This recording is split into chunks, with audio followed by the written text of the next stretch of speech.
오늘 이 아침에 우리에게 주시는 하나님의 말씀은 시편 119편 96절입니다. 894페이지. 함께 96절을 함께 읽습니다. 내가 보니 모든 완전한 것이 다 끝이 있어도 주의 계명들은 심히 넓으니이다. 한번 다시 읽습니다. 내가 보니 모든 완전한 것이 다 끝이 있어도 주의 계명들은 심히 넓으니이다. 아멘. 한 곳을 더 봅니다. 이번에는 사도행전 20장 32절입니다. 바울이 에베소 장로들에게 전한 메시지죠. 20장 32절. 지금 내가 여러분을 조화 및 그 은혜의 말씀에 부탁하노니 그 말씀이 여러분을 능히 든든히 세우사 거룩하게 하심을 입은 모든 자 가운데 기업이 있게 하시리라. 아멘. 자, 오늘은 꿀보다 더 단 말씀 중에 세상 것과 하나님의 말씀, 이런 제목으로 우리가 인도를 받습니다.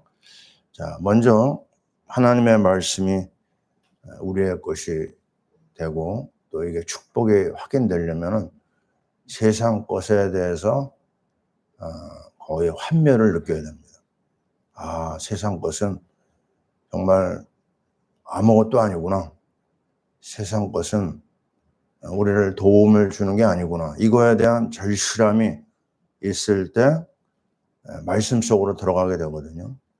자, 왜냐면요, 세상 것은 오늘 말씀해 보니까 아무리 좋다 하더라도 끝이 있다고 그랬어요. 다 끝이 있다. 다시 말하면 유한하다는 겁니다. 이사야 선지자가 우리에게 하는 말이 뭐죠? 우리의 의는 더러운 낡아 빠진 옷과 같다고 그랬어요. 그리고 다 잎사귀 같이 곧 시들고 말라버린다. 이런 표현을 썼어요. 자, 화려한 꽃이 우리 앞에 있습니다. 근데 며칠 지나면요, 다 시들어버려요. 저기 생화가 저 위에 있는데 지금 이제 오늘이 목요일이니까 5일 됐네요. 자, 보세요. 다 시들었잖아요. 시듭니다. 꽃도 떨어지고 잎도 떨어지고 다 말라버립니다. 아무리 아름다운 거 가보면 아무것도 없어요. 또 이 세상 것은요, 변합니다. 변하지 않는 것이 없어요. 봄이 됐는가 하면 또 여름이 오고 가을이 오고 겨울이 옵니다. 무엇을 아름답다 하겠어요? 다 지나가는 것일 뿐이군요. 그리고 야고보 1장 17절에 보니까 회전하는 그림자와 같다고 그랬어요. 변화하고 회전합니다. 이렇게 빛을 쫙 비치면요, 빛을 받는 부분은 괜찮은데 그 뒷부분 있잖아요. 거기 그림자가 있어요. 세상은 상대적입니다. 여기가 우리가 아주 좋은 걸 얻었어요. 그러면 이걸 못 받은 사람은 굉장히 낙심하고 괴로워하고 슬퍼합니다. 한쪽에 승리하자 한쪽은 실패해요. 누구나 다 골고루 이 좋은 것을 누릴 수가 없는 거죠. 또 세상 것은 솔로몬이 부귀영화를 누린 솔로몬이 남긴 말이 뭐죠? 자, 보세요. 헛되고 헛되며 헛되고 헛되니 모든 것이 헛되다. 5번을 그는 선포했어요. 다 가져보고 다 해본 그가 나중에 보니까요, 아무것도 아니구나. nothing이구나, nothing. 그렇습니다. 아무것도 없어요. 또 우리가 알고 있는 대로 우리가 뭔가 의지하려고 그러잖아요. 이사야 2장 22절. 너희는 인생을 의지하지 말라. 그의 호흡은 코에 있나니 수에 칠 가치가 없다. 저 사람이 나를 행복하게 해줄까요? 그 기대에 반드시 깨집니다. 당신 없으면 난 못 살아요. 그거 다 지내놓고 보면요, 지나가는 말입니다. 우리를 만족시킬 수 있는 인생은 아무도 없어요. 그리고 또 뭐라고 얘기합니까? 세상 것들은 다 썩어질 것이요. 그래. 베드로전서 1장 4절에 보면 나오죠. 썩지 않을 것이 없어요. 다 썩어버립니다. 우리가 냉장고가 있어서 그렇죠. 지금 냉장고 없으면 다 지금 제대로 먹을 수 있는 게 없어요.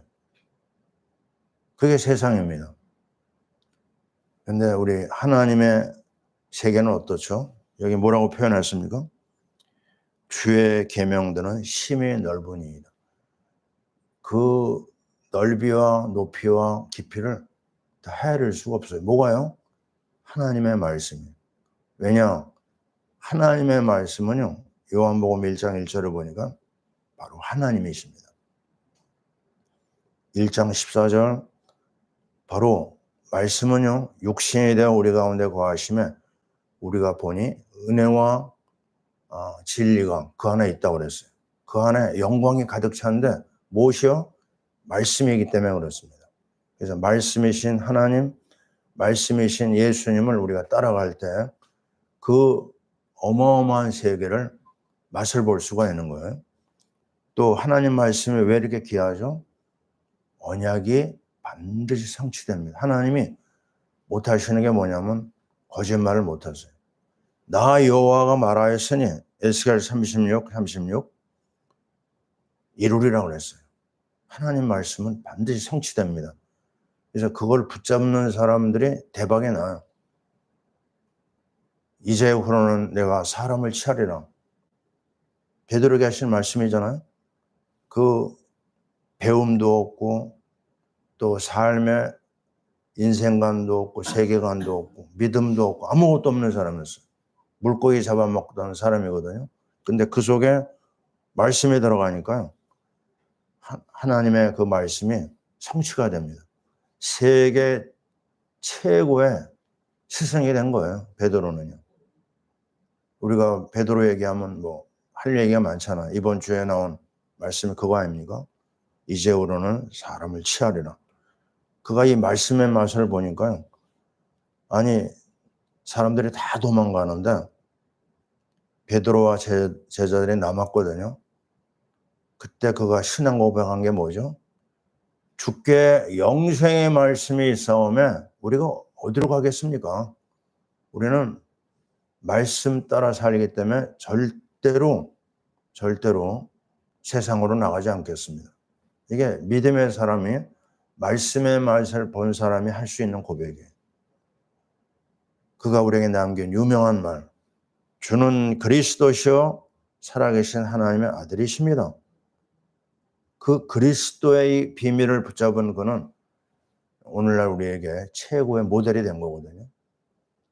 그에게 주신 말씀 우리는 또 기억합니다. 요한복음 21장 15절 네가 나를 사랑하느냐? 그러면 내 어린 양을 먹여라. 자, 이 시대 가장 큰 비극이 뭐죠? 말씀을 듣지 못하는 비극이에요. 우리가 알잖아요. 호세아 4장 6절 내 백성이 지식이 없어 망하는구나. 예? 말씀이 없어 망하는구나. 근데 이 말씀을 가지고 말씀 사역하는 사람, 내가 그 사람을 축복으로 이끌어주겠다고 약속하셨어요. 그래서 우리는 새벽에 모여서도 말씀, 낮에 만나도 말씀, 주일날도 예배드리면서 또 말씀. 또 오늘은 Back to the Bible 스터디 있는 목요일이잖아요. 오늘 모여서 뭐 하느냐? 오늘 시편의 마지막 마무리를 합니다. 무슨 얘기 하나요? 하나님의 말씀, 그리스도의 말씀을 또 얘기합니다. 왜 그 얘기를 반복하죠? 그것밖에 할 게 없어요. 다 없어지지만 푸른 마르고 꽃은 시들지만요. 오직 여호와의 말씀은 세세토록 있도다. 이사야 40장 8절. 그거 딱 잡아야 됩니다. 다른 거 끼우거리면 안 돼요. 이 놀라운 언약의 말씀, 우리를 살리는 말씀 또 얘기합니다. 마태복음 4장 4절 사람이 떡으로만 살 것이 아니라 오직 하나님의 입으로부터 나오는 말씀으로 살 것이다. 양식입니다. 양식이 뿐만 아니죠.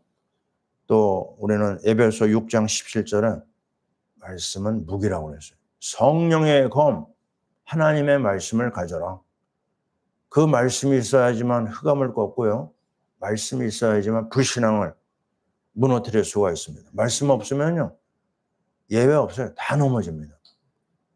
왜 엘리야가 그렇게 허망하게 무너졌어요? 언약의 말씀을 놓쳤어요. 목회자도 평신자도 똑같습니다.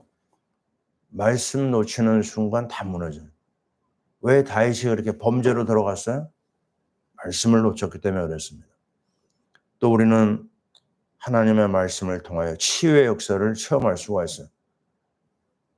하나님의 말씀은 살았고 운동력이 있어, 활력이 있어 사람의 혼과 영과 관절과 골수를 찔러 쪼갠다고 그랬어요. 이 치유의 약속을 붙잡고 기도하는 사람에게 하나님은 능력을 보이십니다. 마라의 쓴물이 어떻게 단물이 됐어요? 십자가의 말씀이 선포될 때 단물이 됐습니다. 예외가 없어요. 치유하시는 주님은 오늘도 그 옛날의 치유가 오늘날도 진행되고 있습니다. 또 우리는 시편 119편 103절 우리가 너무나 잘 아는 주의 말씀의 맛이 어찌 그리 단지요 내 입에 꿀보다 더 답니다. 105절 주의 말씀은 내 발의 등이요 내 길의 빛입니다. 흑암을 꺾는 거 말씀밖에 없어요. 또 요한복음 5장 25절 말씀을 듣는 자는 살아나리라. 따라해보죠. 말씀을 듣는 자는 살아나리라. 말씀 못 들어서 에스겔 곧잘게 뼈다귀가 된 거예요. 그들이 말씀이 들어가니까요. 생명이 들어가고 그들이 하나님의 큰 군대가 됩니다. 에스겔 47장 성전에서 흘러내려오는 말씀이 물이 말씀이거든요. 말씀이 흘러가는 곳마다요. 다 살립니다. 물고기도 살고 바다도 살고 땅도 살고 나무도 살고 사람도 살고 이렇게 완벽한 하나님의 축복이 어디 있겠어요? 말씀밖에 없습니다. 그래서 그 말씀을 따라가는 자에게요. 성령이 임했습니다. 고넬료가 말씀 듣다가 베드로가 전해주는 말씀을 듣다가 거기서 성령의 역사를 고넬료 가족이 체험해요. 저도 그 체험한 사람입니다. 말씀을 딱 듣는데요. 그 말씀이 나를 딱 찍더라고요. 거기서 내가 그냥 꼬꾸라졌어요. 회개가 뭔지 제가 어떻게 알겠어요? 내가 죄인인 걸 어떻게 알겠어요? 말씀이 들어가니까 내가 와 세상에 내가 너무너무 나쁜 사람인 걸 알게 되겠더라고요. 성령 역사입니다. 말씀을 통해서 또 말씀이 들어가면요. 사단의 시험을 이깁니다. 세 가지 마귀의 시험을 우리 주님이 어떻게 해요? 말씀으로 다 꺾어버렸어요. 다른 거 가지고는 절대 마귀를 이길 수가 없습니다. 또 이 말씀은 뭐죠? 세계를 살리는 가장 위대한 말씀. 바울이 로마 가서 한 일이 뭐죠? 다른 거 안 했어요. 길거리에 돌아다니는 그런 거 안 했습니다. 사람들을 만나서 시간을 정해놓고요. 말씀을 그대로 전달했어요. 그리스도와 하나님 나라에 관하여 말씀을 전했다고 그랬어요. 그 말씀이 그 콧대가 아주 높은 로마 사람들을 꺾어버렸어요. 그 말씀 역사가 로마를 복음화했고 세계를 복음화하는 어마어마한 일을 한 겁니다. 그래서 시간이 나든지 안 나든지 말씀 속으로 들어가야 돼요. 바울은 마지막 유언을 뭐로 했을까요? 디모데후서 4장 1절 2절에 너 디모데야 때를 얻든지 못 얻든지 말씀을 전파해라. 그 말씀이 영혼을 구원한다고 그랬어요. 오늘 우리는 사도행전 20장 32절을 읽었습니다. 이 장면은 어떤 거냐? 3년 동안 에베소에서 바울이 말씀 사역했거든요. 그리고 이제는 이별의 시간이 됐어요. 에베소를 떠나가지고 예루살렘을 거쳐서 로마로 갑니다. 죽으러 가는 거예요. 순교의 길을 가는 마지막 유언에 에베소 장로들에게 뭐라고 얘기하느냐? 말씀이 여러분을 흔들리지 않게 합니다 그랬어요. 참 얼마나 귀한지 몰라요? 다 흔들려요. 뭐 문제와 사건 앞에 사람들이 흔들리지 않는 사람이 없어요. 그러나 말씀을 딱 붙잡고 인도받고 순종하는 사람은 정말 뿌리가 깊이 내려가지고요. 시냇가에 심은 나무처럼 열매를 맺고 또 반석 같은 사람이 됩니다. 너는 베드로라 그랬어요. 흔들리지 않습니다. 그리스도의 말씀을 붙잡은 사람들에게. 그리고 또 뭐라고 했냐면요. 이 말씀이 여러분을 최고의 기업으로 이끌어준다고 해요. 다시 말하면요. 말씀이 재산 목록 1호입니다. 시편 말씀에도 나오잖아요. 뭐라고 얘기하죠? 119편 72절에 보면 말씀은 천천 금은보다 더 귀하다고 그랬어요. 참, 이 말이 너무 귀합니다. 말씀 한 절이요. 금덩어리 이 다이아몬드보다 더 귀한 게 말씀이에요. 이 말씀 인도받은 베드로 보세요. 바울 보세요. 아니 나 같은 사람도 말씀 몇 개를 붙잡고 인도받았는데 하나님 여기까지 오게 하셨어요. 나는 나를 보더라도 한심했거든요. 소망도 없고 방향도 없고 비전도 없고 그냥 땅에 콕 박혀가지고 망할 인생이었는데 아니 말씀 몇 마디를 붙잡고 주님과 함께 살았는데요. 복덩이가 됐어요. 복의 근원이 됐어요. 나를 만나는 사람이 수많은 사람이 구원받았습니다. 그 놀라운 일이 나한테 일어날 수 있느냐? 절대 일어날 수 없어요. 뭐 때문에? 말씀이 내 속에서 일어난 겁니다. 오늘 말씀에 가장 중요한 얘기입니다. 말씀이 여러분의 기업이다. 말씀이 여러분의 재산이다. 말씀을 여러분이 하나하나 내 안에 레마로 간직하잖아요. 이게 어느 사회인가 나에게 가장 큰 재산이 됩니다. 돈이 우리를 지켜줘요? 다 헛소리입니다. 우리가 솔로몬을 봐요. 그 부귀영화 한 달에 다 날아가 버렸어요. 아주 비참한 존재가 됩니다. 권력이요? 건불 10년입니다. 10년을 넘기지 못해. 큰 소리 치던 사람들 다 땅속으로 들어갑니다. 자, 우리는 정말 얼마나 이 하나님 말씀을 사랑해야 되느냐, 얼마나 하나님 말씀에다 내 마음을 담아야 되느냐. 시편 190편의 기자는요, 내가 말씀을 보기에 피곤하나이다 그랬어요. 말씀 때문에 피곤할 정도로 내 마음과 뜻과 정성과 뜻을 다해서 말씀 속에 들어가야 돼요. 지금 우리 교회는요, Back to the Bible 스타디를 계속 하는데 이상 목사한테 그런 얘기를 들었어요. 우리 성도들이 이 선교 프로젝트를 이루기 위해 아직도 이 기초 작업이 더 많이 필요한 것 같다. 맞습니다. 우리가 뭘 하겠어요? 우리가 할 수 있는 일 없습니다. 하나님의 말씀이 내 안에 들어와서 사실화될 때 하나님의 내 안에서 일합니다. 내가 일하는 게 아니에요. 내가 막 돈을 향해 쫓아갑니다. 남는 게 없어요. 돈이 나를 향해서 오도록 해야 됩니다. 우리는 신명기 28장에 나온 이 말씀 꼭 마음에 새겨야 돼. 들어가며 복을 받고 나가며 복을 받는다. 말씀만 순종해봐라. 너희 집에 그릇까지 내가 축복하겠다 그랬어요. 말씀에 청종하는 자 세계 모든 민족 중에 뛰어나게 해주겠다. 진리입니다. 진리. 그러나 너희가 내 말씀을 놓치고 불순종하고 떠나느냐? 하는 일마다 저주가 임할 거라고. 들어가도 저주, 나가도 저주. 내가 발버둥 쳐도 안 됩니다. 우리는 오늘 이 아침에 이 놀라운 풍성한 말씀, 살아있는 말씀, 그리스도의 말씀 속으로 다시 한번 우리 자신을 인도받아야 될 줄 믿습니다. 저는 50여 년의 신앙생활 돌아보면요. 다른 게 없어요. 말씀이구나. 말씀의 나를 여기까지 이끌어줬구나. 앞으로도 이 말씀의 나를 넉넉하게 인도해 줄 저는 믿습니다. 저뿐이겠어요? 여러분도 똑같습니다. 한눈 팔지 말고요.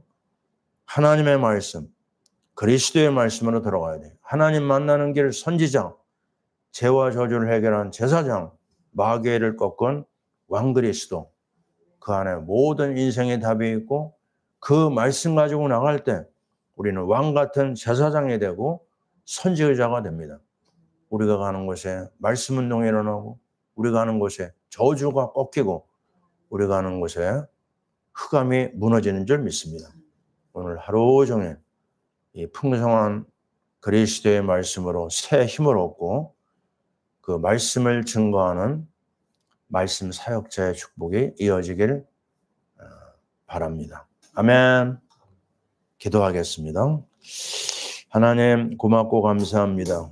우리를 사랑하셔서 하나님이신 말씀으로 우리에게 오시고 그리스도이신 말씀으로 우리에게 찾아오시니 감사합니다.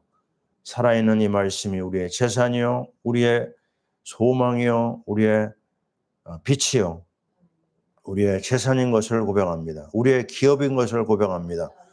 하나님, 우리가 한눈 팔지 아니하고 문제 있을 때 말씀으로 들어가고 우리에게 한계가 있을 때 말씀으로 연결되는 그리스도 중심의 신앙, 말씀 중심의 신앙으로 우리를 붙잡아 주옵소서.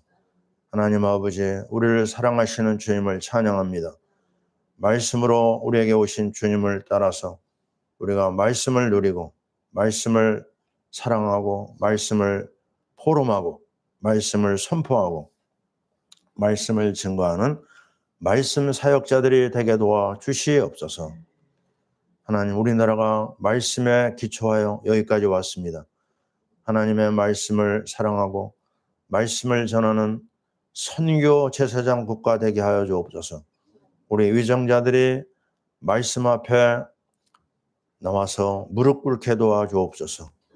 하나님 아버지, 우리 파라미션교회 성도들이 이 말씀의 이 비밀 속으로 들어가서 말씀의 능력으로 삶이 변화되고 말씀으로 선교 프로젝트를 이루게 도와 주시옵소서. 하나님 아버지, 새벽을 깨우는 주의 성도들에게도 하나님이 같은 은혜를 주실 줄 믿습니다. 우리 사랑하는 선교사님들 현장에 말씀 운동이 퍼져나가게 도와 주시옵소서. 연약한 모든 심령들이 말씀의 능력으로 치유받게 도와 주옵소서. 이제는 우리 주 예수 그리스도의 크신 은혜와 우리 하나님 아버지의 사랑하심과 성령님의 교통하심이 말씀을 사랑하고 말씀의 인도받기를 원하는 하나님의 백성들 위해 또한 우리나라 위에 지금부터 영원토록 함께 있을지어다. 아멘.